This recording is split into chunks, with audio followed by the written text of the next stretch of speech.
운동을 일주일 내내 매일 해야 효과가 있나요? 격일로 주 3일 정도 운동하면서 휴식을 가져야 하나요? 운동을 처음 시작한 사람들이 자주 하는 질문입니다. 아마 이 질문은 시간이 지나도 많은 사람들이 계속해서 궁금해할 주제일 겁니다. 그리고 정확히 답변하기 애매한 질문이기도 합니다.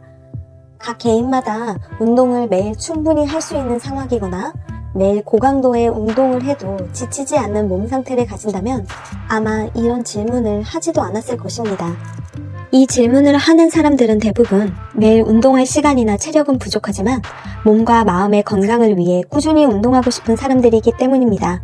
오늘 영상에서는 바로 그 기준을 세울 수 있도록 과학적인 근거와 전문가의 조언을 통해 설명드릴게요. 영상 끝까지 보시면 내 몸과 상황에 맞는 운동 빈도에 대한 기준을 찾게 되실 거예요. 매일 운동을 하면 어떤 점이 좋을까요? 유산소 운동을 중심으로 꾸준히 몸을 움직이면 심장과 혈관 건강에 큰 도움이 됩니다. 미국 일반의학 저널에 따르면 걷기나 자전거 타기 같은 운동을 매일 적당히 하면 심혈관 건강이 눈에 띄게 좋아진다고 합니다. 그렇다면 적당한 운동이란 어느 정도일까요? 세계보건기구 WHO와 미국 질병예방센터는 일주일에 150분 이상, 즉 하루 30분씩 주 5일 이상 중간 강도의 운동을 권장합니다. 예를 들어 시속 5에서 6km의 빠른 걸음으로 걷는 것은 중간 강도에 해당하며 약간 숨이 차고 땀이 나는 정도, 짧은 대화가 가능한 수준입니다. 특히 하루 15분에서 30분만 빠르게 걸어도 사망 위험이 19% 감소하고 60분 이상 걸을 경우 심장병 위험이 27%까지 낮아진다는 연구 결과도 있습니다. 정신 건강 측면에서도 매우 효과적입니다. 이처럼 가벼운 유산소 운동을 매일 하면 불안이 감소하고 기분이 좋아지면서 수면의 질이 향상되는 효과가 있습니다. 그리고 체중 감량, 심폐지구력 향상에도 큰 도움이 됩니다. 반면 격일 운동이 더 효과적이라는 주장을 뒷받침하는 핵심 개념은 바로 산화 스트레스입니다. 운동은 우리 몸에 가벼운 자극을 주고 이에 적응하면서 면역력과 회복 능력이 향상되는 원리를 가지고 있죠. 하지만 문제는 스트레스의 양입니다. 지나치면 회복이 어려워지고 오히려 몸에 해가 될 수 있습니다. 세포 리셋에서 이렇게 말합니다. 운동은 산화 스트레스를 유도해 몸의 방어 시스템을 자극하지만 회복 없이 자극만 계속되면 오히려 몸이 망가진다. 해독혁명에서도 같은 맥락의 이야기를 전합니다. 우리 몸에도 어느 정도의 스트레스는 도움이 되지만 정말 중요한 건 산화 스트레스의 양이다. 즉, 운동으로 인한 산화 스트레스도 적당할 때는 긍정적인 자극이 됩니다. 하지만 회복 없이 고중량 웨이트, 크로스핏 등 고강도 운동을 매일 반복한다면 활성산소가 증가하고 세포가 손상됩니다. 그 결과로 근육통, 만성 피로, 염증 등 다양한 부작용이 생길 수 있습니다. 그래서 전문가들은 운동 후 충분한 회복 시간을 확보하고 비타민 C, E, 셀레늄, 글루타치온 같은 항산화 영양소 섭취도 함께 권장하고 있습니다.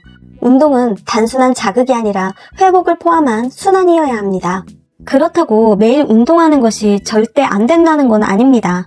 강도, 부위, 방식 조절만 잘하면 매일 해도 무방합니다. 예를 들어 이런 루틴은 정말 효과적입니다. 월요일 상체 근력, 화요일 하체 근력, 수요일 가벼운 유산소, 목요일 상체 근력, 금요일 요가나 스트레칭, 토요일 하체 근력, 일요일에는 휴식 또는 가벼운 산책. 이렇게 조절하면 회복을 해치지 않으면서도 매일 운동 루틴을 유지할 수 있죠. 저도 그 주의 일정과 컨디션에 따라 루틴을 유연하게 바꾸며 실천하고 있어요. 예를 들어 야근한 다음 날에는 아침 운동을 건너뛰고 푹 쉽니다. 대신 저녁에는 가볍게 산책을 하거나 맨몸 스트레칭만 해도 몸이 개운해지고 스트레스가 풀리는 느낌이 들어요. 운동을 매일 하든 격일로 하든 가장 중요한 건 내 몸 상태와 운동 목적에 맞춰 루틴을 조절하는 것입니다. 건강을 위해 체중을 줄이거나 운동 습관을 만들고 싶다면 매일 가볍고 무리 없는 저강도 운동을 추천드려요. 반면에 바디 프로필 촬영이나 조각 같은 멋진 몸을 목표로 한다면 근육이 회복할 수 있는 고강도 격일 운동이 더 효과적이죠.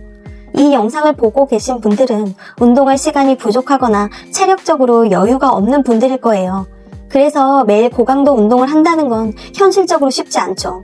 근육통이나 갑작스러운 스케줄 때문에 운동을 쉬게 되는 날도 생길 수밖에 없습니다. 하지만 운동을 쉬는 날도 루틴의 일부라는 생각을 가지면 마음이 편해져요.